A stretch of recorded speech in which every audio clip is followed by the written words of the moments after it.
एक बार की बात है, रतनपुर नाम के गांव में मीठी अपने पिताजी उमेश और सौतेली माँ रमा के साथ रहती थी। उसकी सौतेली माँ उससे बहुत काम करवाती।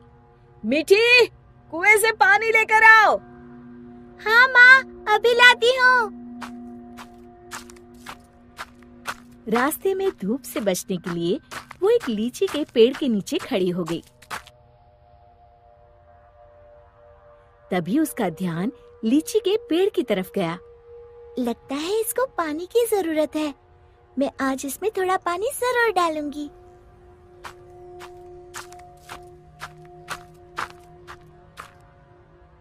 लौटते समय मीठी अपने घड़े से थोड़ा पानी लीची के पेड़ में डाल देती है। अब ये उसका रोज का नियम हो गया। जाते समय थोड़ी देर रुकती और आते समय थोड़ा पानी उसमें डाल देती। उसी पेड़ में एक चुड़ैल रहती थी। इतना ठंडा और मीठा पानी बड़े दिनों के बाद मिला है। एक दिन चुड़ैल ने सोचा, क्यों ना इस लड़की को दोस्त बनाया जाए। बहुत दिनों से मैंने कोई इंसान नहीं खाया। और वो मीठी की हम उम्र लड़की का रूप बनाकर कुएं पर बैठ गई। क्या नाम है तुम्हारा? मीठी। और तुम्हारा? अम्बी। अम्बी? अम्बी तो खट्टी होती है। तुम मीठी और मैं खट्टी, मतलब मीठी खट्टी। नहीं, मीठी खट्टी नहीं, मीठी अम्बी। दोनों खिलखिलाकर हंसने लगती है। अरे, मुझे तो तुमसे बातें करके बड़ी देर हो गई। और जल्दी से घड़ा लेकर घर के लिए चल दी। थोड़ा सा पानी उसने लीची के पेड़ में भी डाल दिया। चुड़ैल बहुत दिनों से अकेली रह रही थी। उसे मीठी का साथ अच्छा लगा। वैसे मीठी अच्छी लड़की है, क्यों ना इसे अपनी दोस्त बना लूं। ऐसे ही रोज मीठी और अम्बी कुएं पर मिलती और ढेर सारी बातें करती, खूब हंसती खिलखिलाती। एक दिन, आज तो बड़ी देर हो गई, मीठी पानी लेने नहीं आई। क्यों ना उसके घर जाकर देखूं। ये सोचकर चुड़ैल मीठी के घर पहुंच गई। वहाँ उसने देखा, मीठी, अभी तक तुमने बर्तन नहीं धोए और पानी भी नहीं लाई। बस माँ, खाना खाकर अभी बर्तन धोती हूँ। कब से खा रही हो? जल्दी उठो, बहुत काम है। खाना खाकर मीठी बर्तन धोने लगी। आज मैंने लीची के पेड़ में पानी भी नहीं डाला और ना ही अपनी दोस्त से मिल पाई। तभी चुड़ैल ने जादू से पूरे बर्तन 1 मिनट में धो डाले। मीठी आश्चर्य से यहाँ वहाँ देख रही थी कि चुड़ैल उसके शरीर में प्रवेश कर गई और वापस आकर सोफे पर लेट गई। अच्छा, तो राजकुमारी आराम फरमा रही है। बर्तन कौन धोएगा? धुल गए। रमा को मीठी की आवाज भारी सी लगी। अच्छा, जादू से धोए हैं क्या? हाँ। अब झाड़ू कौन लगाएगा? कपड़े कौन धोएगा? तुम। और कौन? अच्छा, तो मुझे जवाब देती है। ये कहते हुए रमा ने मीठी का हाथ पकड़कर झकझोर दिया। पर मीठी रोज की तरह रोई नहीं, तो रमा को और तेज गुस्सा आ गया। मारने के लिए आगे बढ़ी ही थी कि मीठी ने उसका हाथ पकड़कर गोल घुमाकर छोड़ दिया। रमा तेजी से गोल गोल घूमने लगी। कुछ देर तक घूमने के बाद रमा ने एक बार फिर हाथ उठाने की कोशिश की। इस बार एक धक्के में रमा घर के चारों कोनों में टकराई और फिर एक कोने में जाकर गिर पड़ी।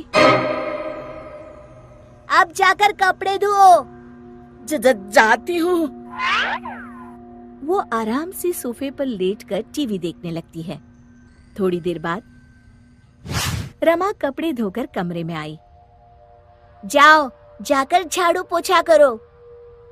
रमा कुछ बोलने ही वाली थी कि मीठी की लाल लाल आंखें देखकर डर गई। लगाती हूँ, अभी झाड़ू लगाती हूँ। इतने में मीठी के पिताजी आते हैं। उन्होंने पहले कभी रमा को काम करते हुए नहीं देखा था। रमा, तुम काम क्यों कर रही हो? मीठी कहाँ है? रमा जोर जोर से रोने लगी और उंगली से इशारा किया जहाँ मीठी आराम से लेटी हुई थी। मीठी, मैं क्या देख रहा हूँ?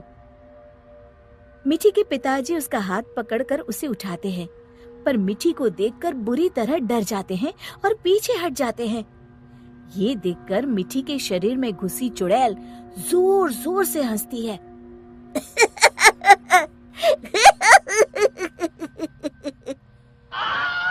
उमेश समझ जाता है कि मीठी पर चुड़ैल का साया है। कौन हो तुम और यहाँ कैसे आई? तभी चुड़ैल मीठी के शरीर से निकलकर लहराती हुई सामने खड़ी हो गई और गूंजती हुई आवाज में उसने कहा, मैं अम्बी हूँ। क्या कहा? अम्बी मतलब लीची वाली चुड़ैल? हाँ, और मीठी मेरी दोस्त है। तुम लोग उसे बहुत परेशान करते हो। मैं तुम सबको खा जाऊंगी। उमेश और रमा डर के मारे थर थर कांपने लगे। हमें माफ कर दो अम्बी, आज से हम ऐसा नहीं करेंगे। हाँ हाँ, हमें माफ कर दो, आज से हम ऐसा नहीं करेंगे। मैं कसम खाती हूँ मीठी को अपनी सगी बेटी की तरह ही रखूंगी। नहीं, तुम सब झूठे हो। अम्बी को बहुत गुस्सा देखकर मीठी बोली, नहीं नहीं अम्बी, तुम मेरी अच्छी दोस्त हो ना, मेरे माँ पिताजी को कुछ मत करो। नहीं, इन्हें सबक मिलना जरूरी है। तुम्हें मेरी कसम। ठीक है, अभी छोड़ देती हूँ, लेकिन जब भी तुम्हें मेरी जरूरत हो मुझे बुलाना, मैं फौरन आ जाऊंगी। और फिर उस दिन के बाद से रमा ने कभी मीठी को तंग नहीं किया। शिक्षा: हमें किसी के भोलेपन या मजबूरी का नाजायज फायदा नहीं उठाना चाहिए। एक बार की बात है, राधोगढ़ गांव के पास एक नदी बहती थी। खेती के साथ साथ पीने के लिए भी उसी नदी का पानी इस्तेमाल होता था। उस नदी में एक चुड़ैल रहती थी। वो कुछ दिनों से लोगों को पानी नहीं भरने देती थी और बहुत परेशान करती। एक दिन, ए कमला, तूने मेरी चोटी क्यों खींची? पगला गई है क्या विमला? मैं भला तेरी चोटी क्यों खींचूंगी? झूठ मत बोल, यहाँ हम दो ही तो हैं। अरे अरे, वो देखो, हमारी मटकी का पानी कौन गिरा रहा है? रास्ते में उन्हें भुवन मिला, जो बैलों को पानी पिलाने नदी लेकर जा रहा था। क्या हुआ? इस तरह क्यों भाग रही हो जैसे भूत पीछे पड़ गया हो? हाँ दादा, भूती है नदी पर, सच में। भक, मैं ही मिला चुहल करने के लिए। दरन हो गई जिनैया मैं कैसी करूं। अरे क्या हुआ? ये बैल पानी क्यों नहीं पी रहे हैं? और अरे मेरी धोती कौन खींच रहा है? कहीं भूत भागो रे। इसी तरह एक दिन रामू वहाँ से जा रहा था। उसने देखा बीच धारा में एक औरत बड़े आराम से बैठी हुई है। ए, तुम वहाँ क्यों बैठी हो? अरे बाहर आ जाओ, मरना है क्या? उसने पलटकर आदमी की तरफ देखा और फिर जोर से हंसी। तुझे मारना है? कहकर हाथ बढ़ाना शुरू किया। वो तेजी से गिरते पड़ते गांव की तरफ भागा और गांव आकर लोगों को बताया। हाँ हाँ, उस दिन मेरे बैलों को पानी भी नहीं पीने दिया उस चुड़ैल ने। हमारी मटकी का पानी गिरा दिया था। लगता है हमें ये गांव छोड़ना ही होगा। बिल्कुल सच कहा भुवन, मेरा भी यही मन है। गांव के सब लोगों ने गांव छोड़ने का निश्चय कर लिया। भुवन बेटा, हो गई तैयारी? हाँ काका, हो ही गई समझो। हम्म, मुझे लगता है क्यों ना हम मुखिया जी के पास चले। हाँ, शायद कोई उपाय निकले। काका, मुखिया जी कोई ओझा तो नहीं? मुझे लगता है हमें हनुमान मंदिर के पुजारी के पास चलना चाहिए। बात तो तुम्हारी भी सही है। सारे गांव वाले पुजारी जी के पास गए। कहो, कैसे आना हुआ?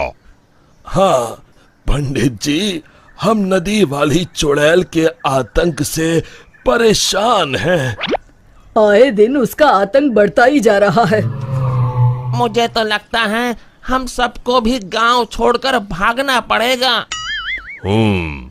समस्या तो गंभीर है, पर भगवान दयालु है, अवश्य ही कोई उपाय मिल जाएगा। आप ही बताइए क्या करना होगा? हमें एक हवन करना होगा। जैसे ही उस हवन का पवित्र धुआं उसे लगेगा, वो श्राप मुक्त हो जाएगी। पर चुड़ैल को हवन कुंड तक लाना असंभव है। असंभव में ही संभव छुपा है भुवन। तो हवन किया जाए। कल हस्त नक्षत्र है, कल ही ठीक रहेगा।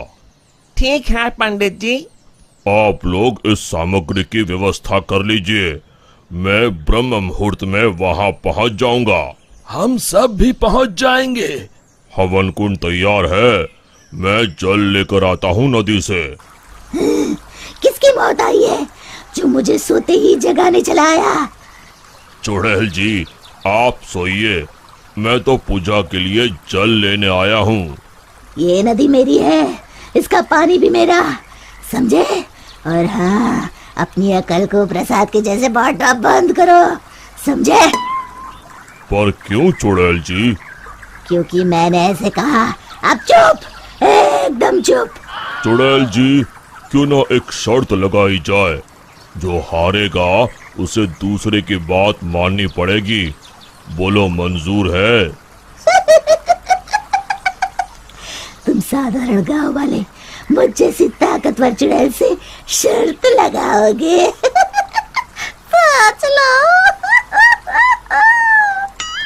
चुड़ैल जी, पहले शर्त सुन तो लो। जितना तो मुझे ही है, फिर भी बता ही दो। अभी हम यहाँ नदी पर हवन पूजन कर रहे हैं, आपको उसमें आना होगा।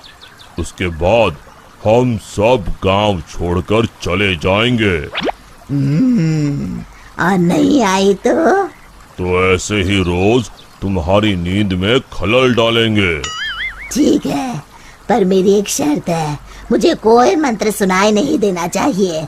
मैं पूजा में भाग नहीं लूंगी। ठीक है चुड़ैल जी, आप बस वहाँ बैठिएगा।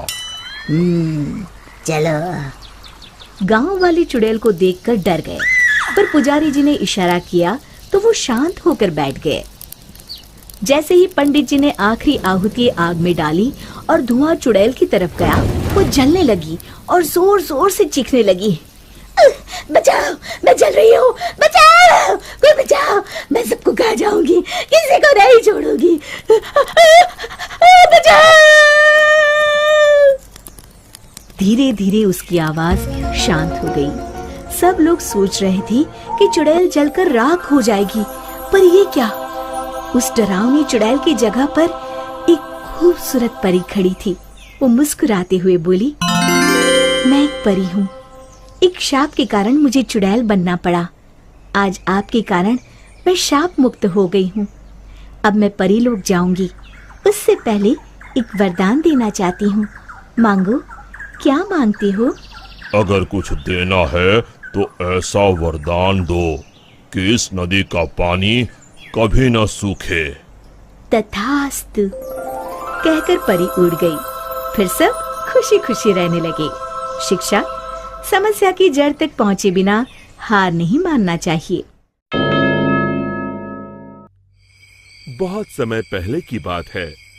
एक जंगल के बीचों बीच एक बड़ा पेड़ था, जिसके ऊपर फल की जगह सोने के सिक्के लगते थे। जो भी इंसान उन सोने के सिक्कों की लालच में उस पेड़ पर चढ़ता, पेड़ के ऊपर बैठा भूत उन्हें पकड़कर खा जाता। अरे मर गया रे, कोई मुझे बचाओ। उसी जंगल के पास वाले गांव में एक लालची बनिया रहता था। बनिया एक नंबर का बेईमान और लालची किस्म का इंसान था। अपने दुकान पर आने वाले ग्राहकों को मिलावटी सामान बेचकर उसने बहुत धन इकट्ठा कर लिया था। उसके यहाँ भोला नाम का एक नौकर काम करता था। भोला अपने नाम की तरह सच में भोला था। वो बहुत ही ईमानदार और मेहनती था। अरे भोला कहाँ मर गया? जल्दी बाहर आ। भोला बनिया के पास आता है। आपने मुझे बुलाया मालिक? हाँ हाँ, हमारी दुकान का सामान खत्म हो रहा है। आज ही शहर जाकर सारा सामान लाना होगा। अब तू भी मेरे साथ चल। ठीक है मालिक। दोनों एक बैलगाड़ी में बैठकर शहर की बड़ी दुकान पर पहुंचते हैं। उस दुकान में ज्यादा ग्राहक होने की वजह से उन दोनों को सामान लेने में बहुत देर हो जाती है। दोनों सारा सामान बैलगाड़ी में रखकर गांव की ओर निकल पड़ते हैं। रास्ते में वही जंगल पड़ता है। अरे आज तो बहुत देर हो गई। रात को ये जंगल कितना डरावना दिखाई दे रहा है। मुझे ठीक से रास्ता समझ नहीं आ रहा है। लगता है हम रास्ता भटक गए हैं। देखते ही देखते दोनों जंगल के बीचों बीच उसी सोने के सिक्कों के पेड़ के पास पहुंच जाते हैं और उन्हें वो पेड़ दिखाई देता है। अरे भाई, ये तो कमाल हो गया। ये तो एक सोने के सिक्कों का पेड़ है। क्या बात है, इतने सारे सोने के सिक्के। बनिया अपनी बैलगाड़ी से नीचे उतरकर उन सिक्कों को तोड़ने के लिए आगे बढ़ता है। तभी भोला उसका हाथ पकड़ लेता है। अरे रुकिए मालिक, लालच में मत पड़िए। मुझे ये सब ठीक नहीं लग रहा।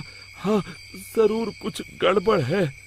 आप ही सोचिए, सोने के सिक्कों का पेड़, ये भला कैसे हो सकता है?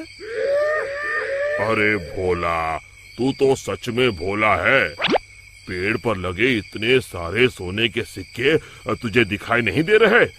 अरे भाई, मैं तो आंखों देखी पर विश्वास करता हूँ। अरे पगले, यही तो मौका है अमीर बनने का। चल हट। बनिया पेड़ पर चढ़कर बहुत सारे सोने के सिक्के तोड़कर एक बड़े कपड़े में समेट के उसे बांध लेता है। तभी वो भूत दोनों के सामने आ जाता है। लालची इंसानों, आखिर तुम भी मेरे जाल में फंस गए। अब तुम दोनों मरने के लिए तैयार हो जाओ। और तभी बनिया देखता है कि सारे सोने के सिक्के सांप और बिच्छू में बदल जाते हैं। अरे ये क्या हो गया? सांप, बिच्छू, बचाओ! मैंने कहा था ना मालिक, लालच मत करिए। अरे अब इन सब बातों का क्या फायदा? अरे मर गए रे। अरे भाग भोला, अपनी जान बचा, भाग! और दोनों वहां से भाग खड़े होते हैं। भूत भी उनके पीछे भागता है। कहाँ तक भागोगे? आज तुम दोनों को कोई नहीं बचा सकता। तभी सामने उन दोनों को एक कुटिया दिखाई देती है। मालिक, वो देखिए, सामने एक कुटिया है। जल्दी से उसके अंदर चलिए। दोनों अपनी जान बचाने के लिए उस कुटिया के अंदर चले जाते हैं। कुटिया के अंदर एक साधु महाराज ध्यान मुद्रा में बैठे होते हैं। बनिया साधु महाराज के पैरों में गिर जाता है। हमें बचा लीजिए महाराज, एक भूत हमारे पीछे पड़ा है। साधु महाराज का ध्यान भंग हो जाता है। अरे कौन हो तुम दोनों, और इस जंगल में क्या कर रहे हो? बनिया साधु महाराज को सारी बातें बता देता है। तभी उन दोनों का पीछा करते हुए वो भूत कुटिया के पास आ जाता है। बाहर निकलो, आज तुम दोनों की जिंदगी का आखिरी दिन है। साधु महाराज बाहर आते हैं। बनिया और भोला दोनों डर के मारे साधु महाराज के पीछे खड़े हो जाते हैं। तू इन दोनों को क्यों मारना चाहता है? हाँ? इन दोनों ने तेरा क्या बिगाड़ा है? जाने दो इन्हें। अरे साधु, मैं तो तुझे भी मार के खा जाऊंगा। तू अपने बारे में सोच। अरे मर गया रे, अब मुझे कौन बचाएगा? और तभी बनिया अपनी जान बचाने के लिए वहां से भागने लगता है। अरे रुको, कहाँ जा रहे हो? भूत बनिया को पकड़ लेता है। अब कहाँ जाओगे? साधु महाराज, जल्दी कुछ कीजिए। साधु महाराज एक पल के लिए अपनी आंखें बंद कर ध्यान लगाते हैं। समझा, इस भूत की जान एक गुड़िया में बसी है। मैं तुम्हें एक मंत्र बताता हूँ। तुम जल्दी से सामने उस नदी के किनारे बनी गुफा में जाओ। तुम जैसे ही उस गुफा के अंदर जाओगे, तुम्हें अंदर बहुत सारी काले रंग की गुड़िया उल्टी झूलती हुई दिखाई देगी। उसमें से एक गुड़िया को तुम्हें मारना है। लेकिन महाराज, मैं उसे पहचानूंगा कैसे? उनमें से जो गुड़िया एक आंख से कानी होगी, तुम उसे पकड़कर ये मंत्र 3 बार पढ़ देना और उसकी गर्दन उखाड़ देना। जी महाराज, मैं अभी जाता हूँ। आप जल्दी से मुझे वो मंत्र बता दीजिए। साधु महाराज भोला को वो मंत्र बता देते हैं। भोला भागकर उस गुफा के अंदर चला जाता है। अंदर पहुंचते ही भोला को उल्टी झूलती हुई गुड़िया दिखाई देती है। अरे मर गया रे, यहाँ तो इतनी सारी गुड़िया हैं, लेकिन वो एक आंख वाली गुड़िया तो कहीं दिखाई नहीं दे रही। तभी भोला की नजर गुफा के कोने में लटक रही एक गुड़िया पर पड़ती है, जिसकी एक आंख नहीं होती। हाँ, मिल गई। लगता है यही वो गुड़िया है। भोला दौड़कर जाता है और उस गुड़िया को पकड़ लेता है और फिर साधु महाराज का बताया हुआ मंत्र 3 बार पढ़कर उसकी गर्दन उखाड़ देता है। और देखते ही देखते उस गुड़िया के साथ वहां मौजूद सभी गुड़िया जलने लगती हैं और दूसरी तरफ वो भूत भी जलने लगता है। ये मुझे क्या हो रहा है? नहीं। और भूत जलकर वहां से गायब हो जाता है। फिर भोला भागकर बनिया के पास जाता है। आप ठीक है मालिक? आज मेरे लालच ने तो मेरी जान ही ले ली थी। अब मैं कभी लालच नहीं करूंगा। और इसी तरह फिर एक बार बुराई पर अच्छाई की जीत हुई। शिक्षा, हमें लालच से कोसों दूर रहना चाहिए। दोस्तों, हमें उम्मीद है कि आपको हमारी ये कहानी पसंद आई होगी। कृपया हमारे चैनल को सब्सक्राइब करें और सभी अपडेट्स के लिए बेल आइकन जरूर दबाएं। और हाँ, वीडियो लाइक और शेयर करना मत भूलिएगा। Bye bye.